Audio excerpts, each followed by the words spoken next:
우리 선생님들 너무나도 수고 많으시고 이렇게 영상을 보는데 그렇게 까불던 김성철 집사님이 교육부 위원장이 되다니 놀랍지 않습니까? 이 기적입니다. 이렇게 영상 가운데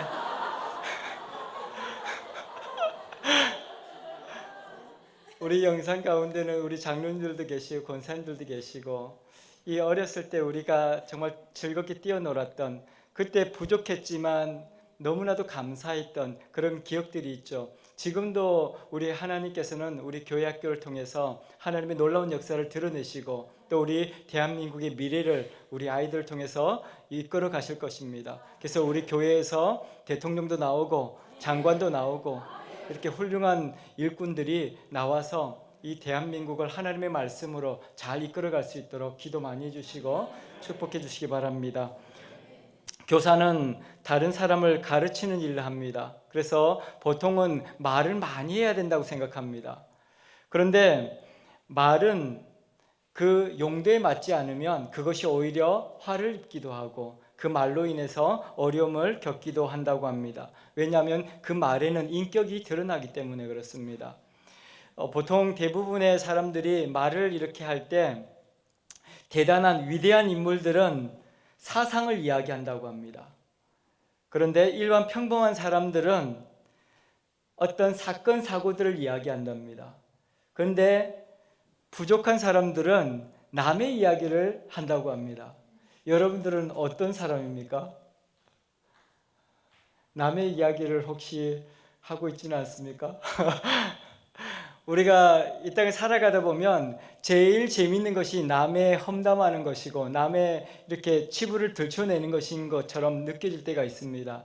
하지만 그것은 하나님께서 우리에게 주신 은혜는 아니라는 것이죠. 하나님께서 주신 말씀을 선포하는 사람들이 가장 위대한 사람입니다.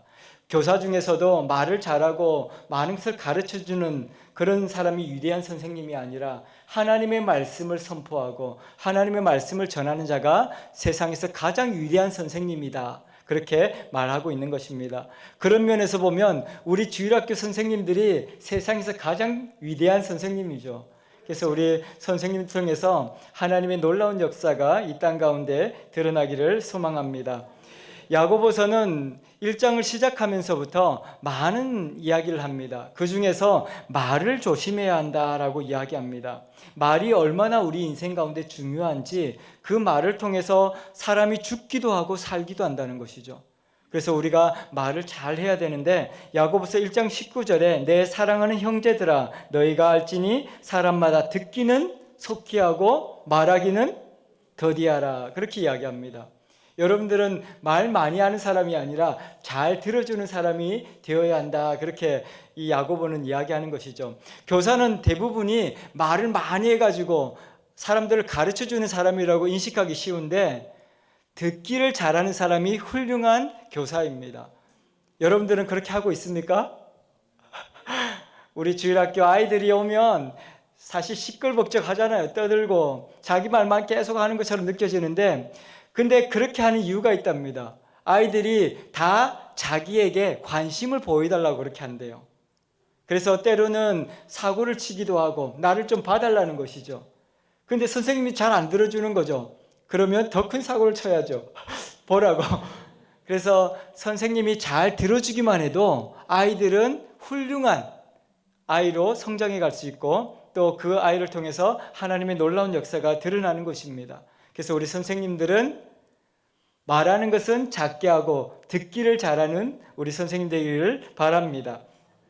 그리고 1장 26절에 보면 누구든지 스스로 경건하다 생각하여 자기 혀를 재갈 물리지 아니하고 자기 마음을 속이면 이 사람의 경건은 헛것이다 그렇게 이야기합니다. 사람들은 다 자기가 믿음 제일 좋고 제일 하나님의 그 은혜 백성으로서 잘 살고 있다고 생각하기 쉽습니다. 그런데 뭐라고 이야기합니까? 자기 혀를 재갈 물리다는 것이 말이 이렇게 입에다가 말을 하지 못하도록 묶어주는 거 있죠. 그것을 이야기하는 것입니다. 말은 계속해서 먹는데요. 입이 열려 있으면. 그래서 먹지 못하도록 이렇게 재갈을 물려서 그렇게 이야기하는데 우리 사람들에게도 하나님께서 지혜로운 사람은 자기 스스로 자기 입을 막는 사람이 가장 경건한 사람이고 가장 지혜로운 사람이라고 이야기하는 것이죠. 오늘 저와 여러분들이 이 땅을 살아가면서 때로는 학교의 선생님이 아니고 주일학교 선생님이 아니다 할지라도 어딘가에서는 또 누군가를 가르치는 사람이 될 것입니다. 그때 우리가 기억해야 할 것은 내 믿음을 자랑하기보다는 내 입을 조심하는 저와 여러분들이 될 때 그 삶을 통해서 하나님의 역사가 드러나는 것입니다. 그래서 우리가 나가서 크게 떠들면 하나님께서 내게 하셨던 일들이 많은 사람들이 알고 부러워할 것처럼 느껴지지만 실제로 그렇지 않습니다. 예수님께서도 그렇게 말씀하시죠. 길 내거리에 사거리에서 큰 소리로 손을 들고 기도하는 그 사두개인과 바리새인들을 저주합니다. 당신들은 그 거짓된 경건이고 잘못된 신앙이라는 것이죠. 사람들에게 자기를 자랑하고 자기를 드러내는 것은 옳지 않는 신앙이라는 것이죠. 오히려 자기 입에 혀를 조심하고 말을 조심하는 자가 진짜 경건한 사람이고 하나님의 사람이다, 그렇게 이야기하는 것입니다. 오늘 저와 여러분들이 이 말씀을 기억하고 하나님의 음성을 듣는 저와 여러분들이 되기를 축원합니다. 오늘 설교 제목이 무엇입니까? 선생이 많이 되지 말라. 유대인들은 다 선생이 되고 싶어 했다고 합니다. 왜냐하면 당시에 우리가 랍비라고 부르는 그들의 선생님들이 제일 존경받는 사람이었거든요. 그래서 랍비가 되는 것이 모든 유대인들의 꿈이었고 다 선생이 되고 싶어 했습니다. 그래서 다들 누군가가 가르쳐주기 위해서 또 누군가 사람들 앞에서 연설하고 떠드는 것을 좋아했다고 합니다. 근데 예수님께서 보니까 어떤 거예요? 시끌벅적 떠들기는 많이 하는데 듣는 사람은 아무도 없습니다. 다 선생이 되고 싶어 하는 것이죠. 그때 이 야고보스가 그 환경을 보면서 이야기한 것입니다. 당신들은 선생이 많이 되지 마십시오. 왜 그렇습니까? 야고보서 3장 1절에 선생된 자가 하나님의 심판이 크다고 이야기합니다. 왜냐하면 말을 많이 하니까요. 말을 많이 하는 사람들은 하나님께 심판을 받게 될 것이다, 그렇게 이야기하고 있는 것이죠. 우리가 이 땅을 살아가면서 많은 말을 하지만 그 말, 내 말은 사람들을 치료하고 사람들을 회복하는 능력이 없습니다. 우리 입술을 통해서 하나님의 말씀이 선포될 때 기적이 일어나고 역사가 일어나는 것이죠. 그래서 부족한 사람들도 연약한 사람들도 하나님의 말씀을 선포할 때 하나님께서 귀하게 위대한 사람으로 사용하시는 것입니다. 오늘 저와 여러분들 이 땅을 살아가면서 나를 드러내기보다 또 사람들 앞에서 많은 말을 하기보다 선생이 많이 되기보다 하나님의 말씀을 청종하고 하나님의 말씀을 선포하는 저와 여러분들이 되기를 소망합니다. 그래서 3장 1절에 그렇게 말씀하시는 것이죠. 내 형제들아, 너희는 선생된 우리가 더 큰 심판을 받을 줄 알고 선생이 많이 되지 말라, 그렇게 이야기합니다. 교회에서도 이렇게 뭔가 앞에서 나서서 하면 좀 대단해 보이고 존경받는 것 같고 그렇게 생각이 들어서 뭔가 앞에 나와서 이렇게 한 자리 하고 싶고 마이크를 놓지 않는 사람들이 우리나라에 많지 않습니까? 이 뭔가를 앞에서 말하고 싶어 하는 사람들이 많이 있습니다. 요즘에는 이 우리나라 사람들이 노래방이 워낙 잘 돼 있어서 노래방에 가면 혼자서 여러 명이 가면 이 돌아가면서 불러야 될 텐데 혼자 끝까지 마이크를 놓지 않는 사람도 있다 그러더라고요. 자기가 다 하고 싶은 것이죠. 그래서 모든 사람들이 자기만 봐주기를 원하고 자기가 다 칭찬을 받고 싶은 것이죠. 그런데 오히려 마이크를 계속 들고 있으면 칭찬이 아니라 비난과 원망의 소리를 더 듣게 되는 것이죠. 교회에서도 마찬가지입니다. 말을 많이 하게 되면 하나님의 심판이 더 클 뿐만 아니라 사람들에게도 미움을 받게 되고 존경받기가 쉽지 않다는 것이죠. 그래서 우리는 선생이 되지 말라는 말은 진짜로 교회학교 교사하지 말라는 말이 아니라 말을 많이 하는 사람이 되지 말라, 그 말입니다. 그래서 왜냐하면 그 말을 많이 하다 보면 실수를 많이 하게 되고 그렇다 보니까 하나님 앞에서 심판이 크다는 것을 이야기하고 있는 것이죠. 유대인들은 이 랍비가 축복은 다 받는다고 생각했습니다. 그래서 더 선생이 되고 싶었습니다. 그런데 오늘 야고보서가 우리에게 주는 이 말씀은 선생이 된다는 것은 좋은 것이 아니다. 선생이 된다는 것은 그만큼 축복도 받지만 심판도 크다는 것을 꼭 기억해야 한다. 그렇게 이야기하고 있는 것이죠. 그래서 우리가 책임이 있어야 된다는 것이죠. 교사가 된다는 것은 하나님께서 분명히 그 교사를 통해서 놀라운 복을 주실 것입니다. 그렇지만 그 교사로서의 책임은 져야 된다는 것이죠. 그래서 실수하고 잘못된 것을 하나님께서는 심판하신다라고 말씀하고 있는 것입니다. 사람들은 그래서 길거리에서 외치는 사람들보다 묵묵히 골방에서 기도하는 사람이 더 훌륭한 사람이고 더 위대한 선생이다, 이렇게 야고보서는 이야기하고 있는 것입니다. 그래서 2절에 보면 우리가 다 실수가 많으니 만일 말에 실수가 없는 자라 야 곧 온전한 사람이다, 그렇게 이야기합니다. 말에 실수가 없는 사람은 온전하다. 여기서 완전하다는 개념은 아닙니다. 여기서 온전이라는 말은 성숙한 사람이다 라고 이야기하는 것입니다. 말에 실수가 없는 사람이야말로 성숙한 사람이다 라고 이야기하고 있는 것이죠. 오늘 저와 여러분들 이 하나님의 말씀을 마음에 품고 그 말씀으로 우리 스스로를 돌아보면서 이제는 말을 많이 하는 자가 아니라 듣기를 잘하는 선생님들이 되고 모든 성도님들이 되시기를 축원합니다. 그래서 3절에 우리가 말들의 입에 재갈을 물리는 것은 우리에게 순종하게 하려고 그 온몸을 제어하는 것이다, 그렇게 이야기합니다. 이 말들이 입을 재갈 물리는 것은 그 말을 조정하기 위해서라는 것이죠. 이 소도 마찬가지라 그러더라고요. 소도 코를 뚫어서 이 콧뚜레를 이렇게 하지 않습니까? 그 이유가 뭘까요? 소가 말을 잘 안 듣거든요. 자기가 마음대로 가고 싶어 합니다. 근데 코를 뚫어서 말을 안 들을 때 그 줄을 당기면 어떻겠어요? 코가 들려지면서 소가 엄청 아프겠죠. 그러니까 그 고삐가, 그 소가 잘못된 길을 갈 때 막아주는 역할을 하기 때문에 그 코에 이 콧뚜레를 뚫는다고 합니다. 그런 것처럼 말도 마찬가지입니다. 이 야생마들은 힘도 좋고 엄청 날뛰기 때문에 가만히 내버려뒀다가는 그 야생마를 타려고 하면 사람을 떨어뜨려서 죽게 만들기도 하고, 그리고 주변에 있는 물건을 다 부시기도 한답니다. 그래서 그 말에게 재갈을 물리는 겁니다. 조종하기 위해서, 컨트롤할 수 있는 것이죠. 그런 것처럼 우리 인생에 우리 혀를 컨트롤할 수 있다는 것은 하나님의 놀라운 축복이라는 것을 이야기하고 있는 것입니다. 우리가 어떻게 그러면 우리의 혀를 컨트롤할 수 있습니까? 내 건데도 불구하고 내 마음대로 잘 안 되지 않습니까? 그래서 우리는 우리의 혀를 하나님께 맡겨야 하는 것입니다. 하나님, 내 입을 통해서 우리 하나님의 음성이 증거되게 하시고 나를 하나님의 사람으로 다스려 주옵소서, 우리는 그렇게 고백하는 것입니다. 하나님께서 이제 4절부터 이렇게 쭉 야고보서가 3장 4절부터 설명을 하고 있는데, 큰 배를 움직이는 것은 무엇이라고 생각하십니까? 큰 배의 방향을 바꿀 수 있는 것은 아주 조그만 키입니다.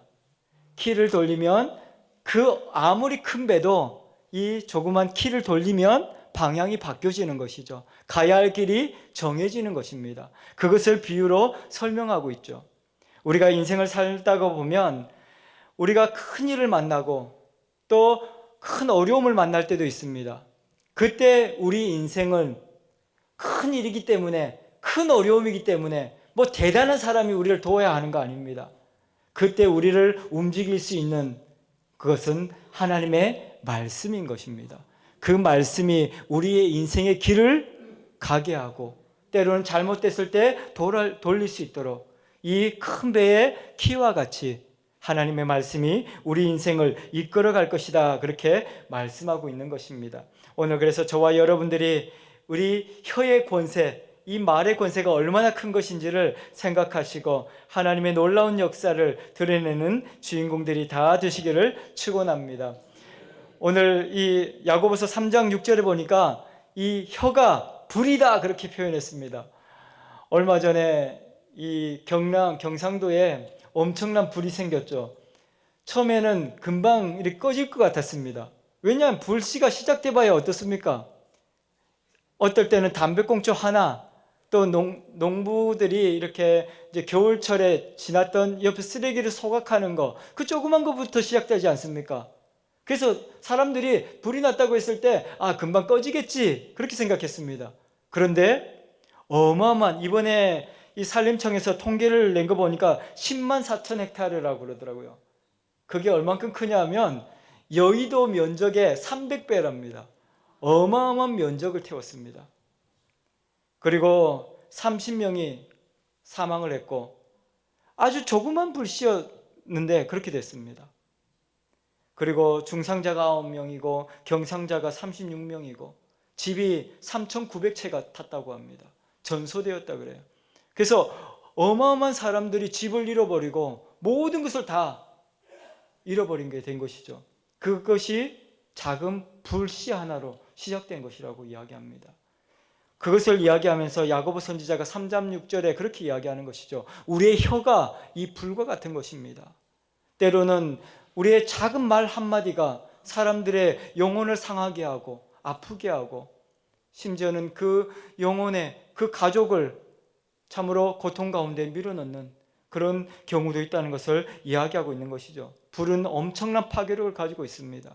그것을 우리 혀와 마찬가지다라고 이야기하고 있습니다. 여러분들의 말 한마디가 그래서 사람을 살릴 수도 있고 죽일 수도 있다는 것을 꼭 기억하셔야 합니다. 오늘 저와 여러분들이 우리 혀를 하나님께 맡겨야 하는데 그 이유가 있습니다. 엄청난 권력을 가지고 엄청난 힘을, 엄청난 파괴력을 가지고 있기 때문에 우리의 혀가 하나님의 말씀에 붙들린 바 되어야 우리가 하나님의 뜻을 이루어 갈 수 있게 된다는 것입니다. 그래서 오늘 저와 여러분, 교사라는 것은 말을 많이 하는 사람이 아니라 하나님의 말을 가르치는 사람들입니다. 그래서 우리 선생님들이 오늘 헌신 예배 드리는데 아이들을 맛있는 거 많이 사주고 그런 교사가 훌륭한 교사가 아니라 하나님의 말씀을 가르쳐주고 그들을 위해서 기도하고 그들의 소리를 들어주는 교사가 최고의 교사입니다. 그래서 우리 선생님들이 다 하나님 앞에 헌신한다고 했을 때 아이들의 말을 들을 수 있는 은혜가 있기를 바랍니다. 그 말을 들을 때 하나님께서는 우리 입술을 통해서 하나님의 말씀을 선포하게 하시고 그 죽은 영혼이 살아나는 것을 경험하게 하실 것입니다. 그래서 오늘 저와 여러분들이 이제 그 하나님의 놀라운 역사를 기억하면서 시편 19편 14절에 오늘 찬양에서도 이렇게 나왔었는데요. 나의 반석이시오 나의 구원자이시오 여호와여 내 입의 말과 마음의 묵상이 주께 연락되기를 원합니다. 이렇게 우리 입술의 모든 말과 내 마음의 묵상이 하나님께 온전히 올려지고 또 하나님께서 우리 입술을 통해서 하나님의 말씀이 선포되어짐으로 이 땅에 생명들이 살아나고 하나님의 역사가 드러나는 주인공들이 다 되시기를 축원합니다. 기도하겠습니다. 오늘 모든 교사들이 하나님 앞에 헌신 예배로 예배합니다. 이들의 수고와 헌신을 받아주시고 축복하여 주옵소서. 저희들의 말과 행동이 실수가 많은 존재임을 고백하고 회개합니다. 특별히 저희 입술이 말이 다른 사람에게 상처를 주지 않게 하시고 항상 진리와 사랑으로 말할 수 있는 지혜와 절제를 허락하여 주옵소서. 듣는 귀를 열어주시고 또 하나님의 말씀을 증거함으로 하나님의 영광이 드러나서 우리 마음의 입술에 주님의 제갈로 지켜 주옵소서. 온몸이 주님의 뜻에 순종할 수 있도록 저희를 도와주시옵소서. 오늘도 주님의 은혜로 온전함을 향해 나아가는 저희의 삶이 되기를 소망합니다. 저희 삶 속에서 주님의 사랑과 진리가 흘러넘치게 하여 주옵소서. 예수 그리스도 이름으로 기도하옵나이다. 아멘.